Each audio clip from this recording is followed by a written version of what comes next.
तर सिंधुदुर्ग जिल्ह्यात आज मुसळधार पाऊस सुरू झालाय आणि हा मुसळधार पाऊस नसून कोसळधार पाऊस आहे असं म्हणावं लागेल, कारण ग्रामीण भागातले रस्ते पाण्याखाली गेलेले आहेत। हा पाऊस असाच चालू राहिला तर जनजीवन विस्कळीत होईल।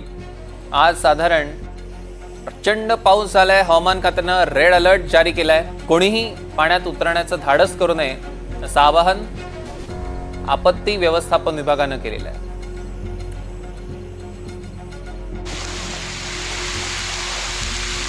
हवामान खात्याकडनं रेड अलर्ट जारी करण्यात आलेला आहे। दृश्यांमध्ये आपण बघतोय सिंधुदुर्गात मुसळधार पावसाची हजेरी।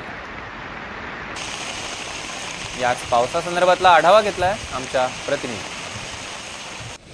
सिंधुदुर्ग जिल्ह्यात आज सकाळपासूनच मुसळधार असा पाऊस कोसळतोय। आज हवामान खात्याने रेड अलर्ट दिलेला पाहायला मिळतोय। माझ्या पाठीमागची दृश्य आहेत पावसाची, ती मी तुम्हाला दाखवत आहे। सिंधुदुर्ग जिल्ह्यात मुसळधार पाऊस कोसळत आहे। या पार्श्वभूमीवर हवामान खात्याकडून रेड अलर्ट जारी करण्यात आला आहे। तर 15 व 16 तारखेला ऑरेंज अलर्ट जाहीर करण्यात आला आहे।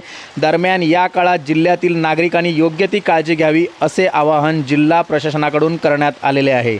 सिंधुदुर्ग जिल्ह्यातील आपत्ती यंत्रणा याकडे लक्ष ठेवून आहे। तसेच पोलीस प्रशासनसुद्धा कोणतीही जीवितहानी होऊ नये याकडे मात्र लक्ष ठेवून आहेत। याबाबतची माहिती जिल्हा प्रशासनाच्या माध्यमातून देण्यात आलेली आहे। सकाळपासूनच असा हा मुसळधार पाऊस सुरू झालेला आहे। हवामान खात्याने मात्र सांगितलं होतं की गेले 2 दिवस मात्र मुसळधार पाऊस पडण्याची शक्यता वर्तविण्यात आली होती आणि आजच सकाळपासून हा मुसळधार असा पाऊस कोसळत आहे। मात्र असाच जर पाऊस हा सुरू राहिला तर मात्र जनजीवन विस्कळीत होईल। गुरुप्रसाद दळवी, NDTV मराठी, सिंधुदुर्ग।